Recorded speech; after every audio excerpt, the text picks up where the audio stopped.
Independence Day has been a national holiday in Pakistan since 1947, when Pakistan became an independent nation of more than 70 million.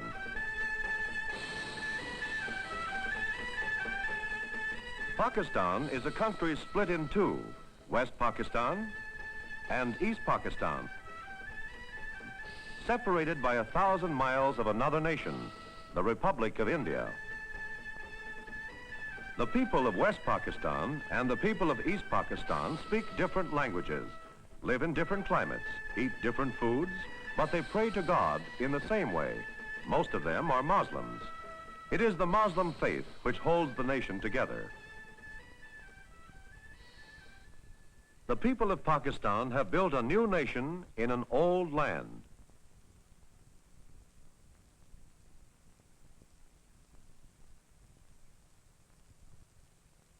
Most of them do their work in simple ways, using simple tools, or no tools at all, whether craftsmen, housewives, or farmers. Many people must make a living with their bare hands. Let us first visit the people of East Pakistan. They live in a wet and rainy land, a land of rivers and canals, in the delta of two of the world's great rivers, the Ganges and the Brahmaputra. The rivers and canals are alive with traffic. They are important highways in East Pakistan.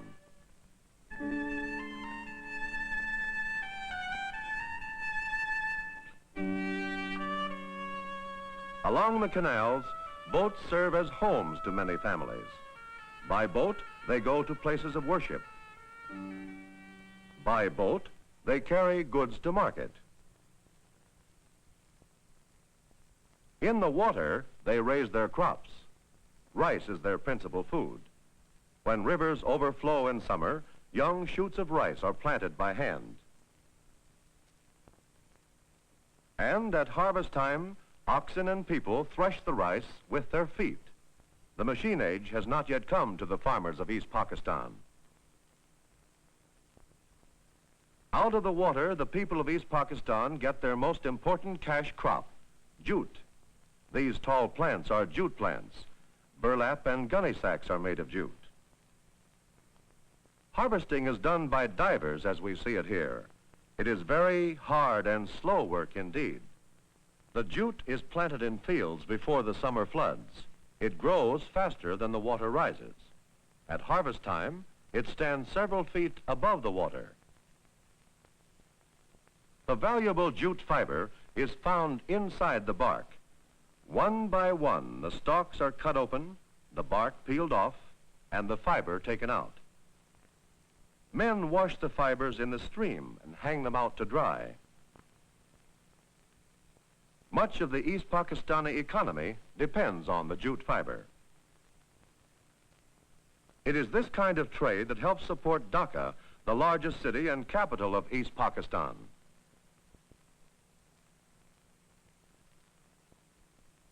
A 1,000 miles west from rainy, wet East Pakistan lies West Pakistan. One part of West Pakistan is called the Punjab. This means the land of 5 rivers, rivers which give life to this hot and dry region. In order to grow crops, people must take the water from the rivers or from wells. In some places, and at some times, the farmers use water wheels to raise the water to higher levels. Here again, all the irrigation work and the farm work is done in a simple way by man and beast.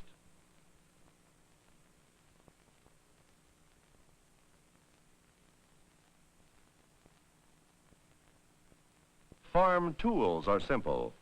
A wooden drag is used to crush the soil. Seedlings are planted by hand. Where water is scarce, grass is hard to get. It is cut by hand and carried to the feeding places in the villages. Once a week, or more often, farmers go to trading villages to buy and sell. There they buy what they don't produce themselves. Small craftsmen work in the villages, like this basket weaver.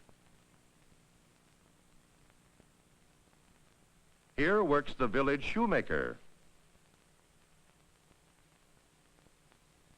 and the blacksmith who makes simple tools and shoes the farmer's horses.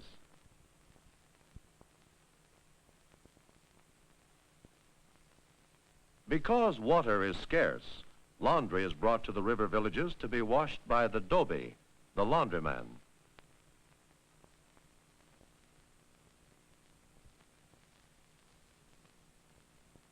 People may travel from the villages to the city by traditional ox carts.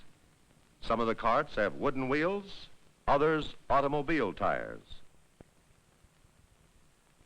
In some places, the people may travel by bus and sometimes by train, though this is less common. The most important city of this region is called Lahore, an ancient trading center once surrounded by thick walls, guarded by mighty gates. Today, the city has grown beyond the ancient gates.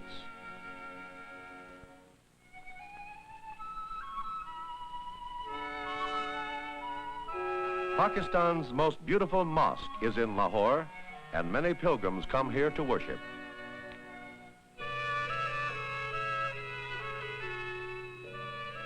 South and west of the Punjab lies an even drier region of West Pakistan, crossed by the great Indus River, which gave the whole subcontinent its name. The capital of Pakistan, Karachi, lies in this region. This desert area is the land of camels. Camel caravans travel for many miles across the desert to the big marketplaces. They may stop at small oases like this one for food and water. Camel drivers usually eat in the open next to their animals. An oasis is also a place of simple farming. Where there is enough water, peasants cultivate the desert soil and irrigate it.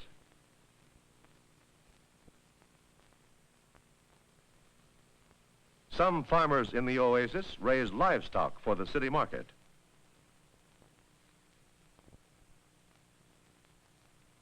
Cows are kept in the village near the wells, and their milk is sold in the big city of Karachi.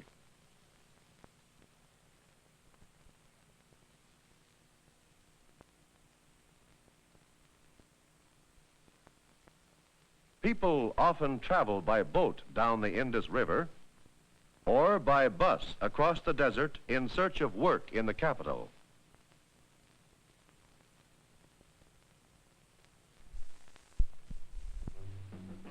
Karachi is the capital of Pakistan, situated on the coast a short distance from the mouth of the Indus River. In some ways, Karachi is a modern city. It has several bright new buildings that do not seem to belong to this old land. The camel and the bicycle fight their way through the narrow, crowded streets of the capital. The camel is a beast of burden in Karachi.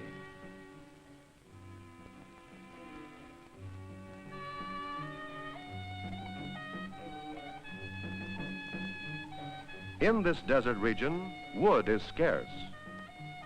Railroads bring it from remote mountain provinces to cook the food of the city people. Wood is very expensive in Karachi. Lumber for construction also comes from faraway forest provinces. These large timbers probably are shaped by hand. So in the city as well as in the country, there are signs of simple living and handwork as well as signs of the modern.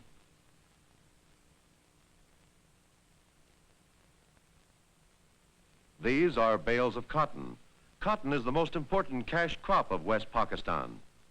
It grows in irrigated fields of the Punjab and along the Indus River. Karachi is the gateway to West Pakistan. Goods from all over the world pass through its busy harbor, and Pakistan's exports pass through it to other countries. Small ships bring bamboo from Malaya and India. Bamboo sticks are a popular and cheap building material for the poor.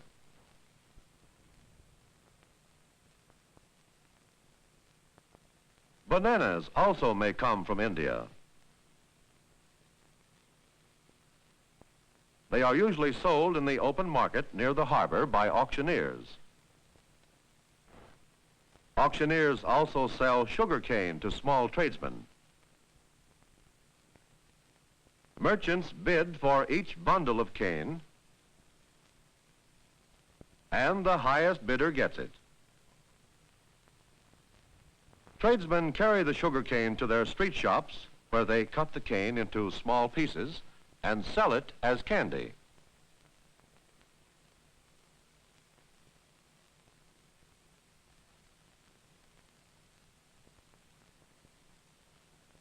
The marketplace is the center of life in the city. Oranges are sold in the marketplace, and so are chickens and pigeons for food. A street vendor may carry his whole store around his neck.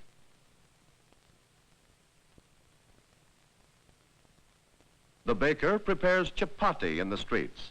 Chapati is a popular form of bread in Pakistan. Fish are cut and dried on the marketplace and often fried on the spot and sold to the people who come to the city.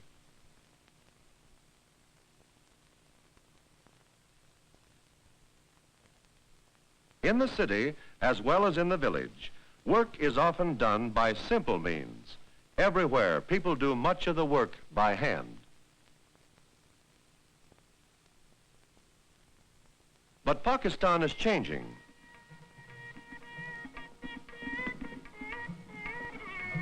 Here, a building is being erected that may house a modern factory, although the work is done by methods thousands of years old. Cement is carried to the roof over a living stairway. From hand to hand go the baskets filled with cement to carriers on the top floor.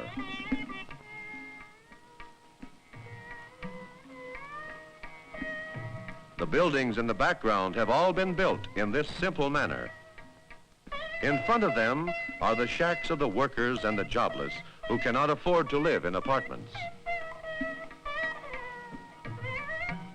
So we have seen that East Pakistan is the land of river deltas and humid climate, and the Punjab in West Pakistan is an area of irrigated fields and water wheels, while the Karachi area is the desert home of the camel. And all of these regions are tied into one country by the faith of Muhammad.